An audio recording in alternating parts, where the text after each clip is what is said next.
नमस्कार दोस्तों, स्वागत है आपका हमारे यूट्यूब चैनल पे।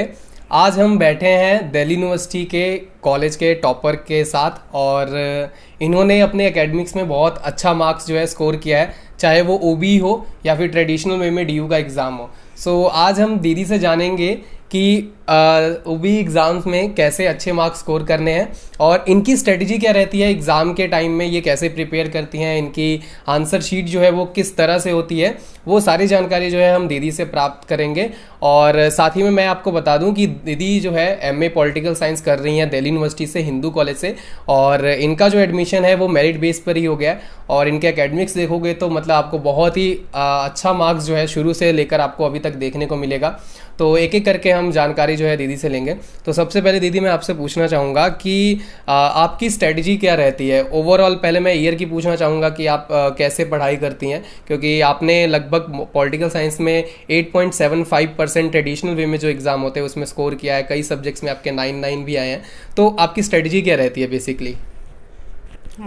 थैंक यू गौरव, मुझे इनवाइट करने के लिए और इतनी तारीफ़ करने के लिए, and thank you for the compliment. और मैं ये कहना चाहती हूँ कि पहले तो जब आपने एडमिशन लिया है ग्रेजुएशन में तो आप क्लासेस जाने पे फोकस करिए, क्योंकि हमारा क्या होता है ना, हमारे जनरल परसेप्शन होता है कि कॉलेज में पढ़ाई नहीं होती है तो क्लास जाने का कोई फ़ायदा नहीं होती है। बट ट्रस्ट मी, मैं ग्रेजुएशन कर चुकी हूँ और अभी पोस्ट ग्रेजुएशन में हूँ और मेरा एक्सपीरियंस यही कहता है कि जो क्लास में पढ़ाया जाता है उसकी एक अलग ही इंपॉर्टेंस होती है, जो आपको तभी पता चलेगी जब आप क्लास जाएंगे और फिर उसके बाद आप अपनी पढ़ाई करेंगे। दूसरी चीज़, रही बात तैयारी को लेकर, तो मैं यही कहूँगी ना कि आप अपने सिलेबस अच्छे से देखिए। फिर आप सिलेबस के नीचे ना एक कॉलम होता है रिकमेंडेड रीडिंग्स और एडिशनल रीडिंग सजेस्टेड, कि मैंने कहा कि वहाँ पे रिकमेंडेड रीडिंग्स होते हैं, तो please go through that portion. क्योंकि हमारा जो यूनिवर्सिटी है ये एक बहुत ही अच्छी चीज़ हमें प्रोवाइड करता है कि हमारा जो पूरा सिलेबस होता है उसमें जो इंपॉर्टेंट रीडिंग्स होते हैं, लाइक हमारे पास हर टॉपिक के लिए काफ़ी मटेरियल, स्टडी मटेरियल पढ़ने के लिए ऑनलाइन भी है ऑफलाइन भी है। बट वो क्या होता है रीडिंग्स में ना, कि आपका जो सिलेबस है उसके अकॉर्डिंग हर टॉपिक के लिए इंपॉर्टेंट रीडिंग्स जो है, जो हमें पढ़नी चाहिए एग्जैक्ट, मतलब उस पर्टिकुलर टॉपिक के लिए, वो हमें दी हुई होती है। तो ग्रेजुएशन में लोग अक्सर ऐसा करते हैं कि वो चीज़ को नेग्लेक्ट कर देते हैं और जो उनको ईजी सी किताबें मिलती हैं वो बस उनको पढ़ लेते हैं और उनको लगता है कि काफ़ी है। बट जब आप आगे जाते हैं तो आपको लगता है कि शायद आपके कंसेप्ट ही क्लियर नहीं हुए हैं। तो अगर आपको वो कंसेप्चुअल क्लैरिटी चाहिए और अच्छे मार्क्स भी चाहिए है, अच्छा नॉलेज चाहिए, आपको अपना ग्रास्प बनाना है अपने सब्जेक्ट पे, तो आई विल सजेस्ट यू कि आप एसेंशियल रीडिंग्स पढ़ें। ठीक है, आपको पहले बार में शायद वो चीज़ें समझ ना आए, बट तभी मैंने कहा था ना कि आप क्लास जाइए, आप क्लास जाएंगे और उसके बाद पढ़ेंगे तो आपको वो काफ़ी अच्छे से समझ आ जाएगा। और फिर वो जो चीज़ है ना, वो आपके आंसर में ना एक अलग से एडिशनल कुछ चीज़ ऐड कर देती है रीडिंग, जो आपके आम किसी भी बुक्स में नहीं मिलते हैं। जी दीदी बिल्कुल। अभी तो आपने लॉन्ग टर्म का बताया, तो अभी क्या है कि एग्ज़ाम आने वाले बहुत, मतलब आ गया क्या, कल परसों से एग्ज़ाम है स्टूडेंट्स का। अभी एईसीसी और जीई का होगा स्टार्टिंग में, फिर आप लोगों का जो कोर पेपर का एग्ज़ाम होगा। तो अब मैं शॉर्ट टर्म में पूछना चाहूँगा कि अगर कोई स्टूडेंट है जिसने प्रिपरेशन अभी तक नहीं की है, उसके पास मटेरियल नहीं, कोई भी रीज़न रहा हो जिस वजह से उसने प्रिपरेशन नहीं की, तो शॉर्ट टर्म में आपकी स्ट्रेटेजी क्या रहती है और क्या कैसे वो स्टूडेंट जो है शॉर्ट टर्म में अच्छे मार्क्स स्कोर कर सकते हैं, या प्रिपरेशन जो है कैसे कर सकते हैं कि वो एग्जामिनेशन पास कर पाए? ओके, मेरा भी एग्ज़ाम है अभी परसों, ओबी एग्ज़ाम ही है मेरा भी, first semester MA political science. इसके लिए मैं ये बता सकती हूँ कि अगर आपके पास कम टाइम है और आपको अच्छे से एग्ज़ाम्स लाने और आप परफॉर्म भी अच्छा करना चाहते हो, तो एक वो कहते हैं ना कि एक स्मार्ट वे होता है किसी भी चीज़ को टैकल करने का। तो what you can do is कि कुछ नियरली लास्ट 3 to 4 ईयर्स के आप क्वेश्चन पेपर उठाइए। ठीक है, फिर आप ना उसमें एक पैटर्न ऑब्जर्व करेंगे कि लाइक कुछ टॉपिक्स जो है वो बहुत इंपॉर्टेंट होते हैं। मैं ये नहीं कह रही हूँ कि वो क्वेश्चन एज इट इज़ आ जाएगा, बट कुछ टॉपिक्स जो होते हैं वो बहुत एसेंशियल होते हैं। तो आप ऐसा कर सकते हो कि लाइक बेसिकली आप 4 टॉपिक, जैसे आपको 4 क्वेश्चंस करने हैं, अटेम्प्ट करने हैं आउट ऑफ 8, शायद ओबी में कुछ चेंज भी हुआ होगा। तो अगर फॉर एग्जांपल आपको 8 क्वेश्चंस में 6 में से 3 अटेम्प्ट करने हैं ओबी में, ओके, तो आप ऐसा कर सकते हैं कि लास्ट ईयर के क्वेश्चंस देके इवेलुएट करेंगे कौन से टॉपिक्स हैं जो बहुत इंपॉर्टेंट हैं, कि मतलब लाइक उनसे क्वेश्चन आता ही है। तो फिर आप लाइक आपको 3 क्वेश्चंस कर रहे हैं तो आप 4 टॉपिक जो है अगर आपको 3 क्वेश्चंस करने हैं तो आप 4 टॉपिक तैयार करके रखिए। फिर ऐसा है, टॉपिक तैयार करने का मतलब ये है ना कि लाइक आप शॉर्ट नोट्स बना के रखिए। अगर आप पीडीएफ पढ़ रहे हैं तो आप उसको हाईलाइट करके रखिए। इस चीज़ पे डिपेंडेंट मत रहिएगा कि आप उसी टाइम एग्ज़ाम के टाइम पे पढ़ रहे हैं और फिर उसको ट्रांसलेट करके लिख रहे हैं अपने लैंग्वेज में। नो, आप शॉर्ट नोट्स बनाइए या फिर आप हाईलाइट करिए। तो यही मैं कहूँगी कि थोड़ा लिमिटेड आपको पढ़ना होगा। फिर आप वही होता है कि आप नॉलेज गेन नहीं कर पाते हो इस चीज़ में। इसमें बस यही है कि आप अपना एग्ज़ाम अच्छे से कर सकते हो। तो एग्ज़ाम अच्छा करने का यही तरीका है कि थोड़ा लिमिटेड पढ़िए, अच्छे सोर्स से पढ़िए। लेकिन ये ज़रूर कहूँगी कि मटेरियल की तो कमी नहीं है। आपको यूनिवर्सिटी साइट पे मिलेगा, इग्नू के साइट पे मिलेगा, काफ़ी साइट्स पे आपको मटेरियल तो मिल ही जाएगा, और बाकी आपके टीचर्स ने भी प्रोवाइड किया ही होगा। जी बिल्कुल दीदी। तो आप लोगों को पता चली गया होगा कि शॉर्ट वे में आप कैसे एग्ज़ाम की प्रिपरेशन जो है वो कर सकते हैं। जैसे कि दीदी का सीधा कहने का मतलब ये था कि जो भी आप टॉपिक्स हैं आपके, जो आपको लगता है कि एग्ज़ाम में आ जाएंगे, उनकी प्रिपरेशन आप पहले से ही करके रखिए। जैसा कि मैं अपने वीडियोस में कहता रहता हूँ कि पहले से कुछ आंसर जो हैं उनका प्रिपेयर करके रखो, उनको लिख कर रखो। किसी भी वे में आप जिस तरीके से भी स्मार्ट वे में आप काम कर सकते हो उस तरीके से आप प्रिपेयर करके रखो।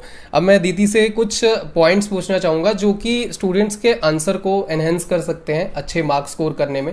एक चीज़ दीदी बहुत बड़ा स्टूडेंट के मन में क्वेश्चन है, जैसे कि मैं बोलता हूँ कि 18 नंबर का आपको क्वेश्चन आता है तो 6 पेज कम से कम लिखने चाहिए आपको। तो स्टूडेंट बोलते हैं भैया 6 पेज कैसे लिखें। तो मैं आपसे पूछना चाहूँगा कि आपने अभी तक अपने एग्जामिनेशन में कितने पेज का आंसर मैक्सिमम लिखा है, और ट्रेडिशनल वे में आपने कितने पेज का आंसर लिखा है, और ओबी में कितने पेज का लिखा है। क्या ये पॉसिबल होता है कि मतलब हम लोग इतने पेज का आंसर अटेम्प्ट करते हैं तो अच्छे मार्क्स जो है वो हमारे आते हैं? देखो, सबसे पहले नंबर ऑफ पेजेस की बात करते हैं तो मेरे प्रोफेसर्स ने हमेशा मुझे ये चीज़ सजेस्ट की है कि नंबर ऑफ पेजेस मैटर नहीं करते हैं। कुछ लोग हैं वो 6 पेज में भी सारी चीज़ें लिख देते हैं, और कुछ लोग हैं जो 10 पेज में भी वो जो क्वेश्चन में पूछा गया है वो नहीं लिख पाते हैं। तो मैं आपको ये सजेस्ट करूँगी कि आप क्वेश्चन को पढ़ें, एक बार पढ़ें, 2 बार पढ़ें, जब तक आप समझें नहीं कि उसमें पूछा क्या जा रहा है। ऐसा नहीं, ऐसा होता है ना कि कुछ लोग क्या करते हैं कि जो टॉपिक पूछा है उनको एक वर्ड दिख गया और बस उनको जितना भी ज्ञान होता है उसके बारे में वो सारा उसमें लिख देते हैं। तो दिस इज़ रॉन्ग। आप क्वेश्चन पढ़ो, आप क्वेश्चन की डिमांड देखो कि वो पूछ क्या रहा है, तो आपको वही लिखना होता है। जो क्वेश्चन बनाने वाला होता है उसको भी पता है कि एक बच्चा हर कुछ नहीं लिख सकता उस टॉपिक से रिलेटेड, तो वो जो क्वेश्चन पूछते हैं उसको समझो। अगर ऐसा होता कि वो आपसे ये चाहते कि वो टॉपिक के बारे में आप जितना जानते हो वो सब लिख दो, तो फिर तो वो बस एक ही वर्ड लिख देते कि आप नोट्स लिखो इस टॉपिक के ऊपर, इस टॉपिक के ऊपर। बट आपको क्वेश्चन पूछा जाता है तो आप उस क्वेश्चन का इंपॉर्टेंस समझो, उसकी डिमांड समझो कि वो क्वेश्चन में पूछ क्या रहा है। नेक्स्ट आते हैं कि अच्छा आंसर कैसे लिखते हैं, how to enhance your writing skills, right. तो मैं ये कहूँगी ना कि आपको एक आंसर में ना एक स्ट्रक्चर होना चाहिए प्रॉपर। फॉर एग्जाम्पल स्ट्रक्चर में क्या हो जाता है कि आपको जो क्वेश्चन पूछा गया है आप उसका कुछ इंट्रोडक्शन लिखोगे, आप उसका हिस्टोरिकल ओरिजिन लिखोगे कि हाँ कहाँ से ओरिजिनेट हुआ, किस चीज़ को क्रिटिक करके ओरिजिनेट हुआ है।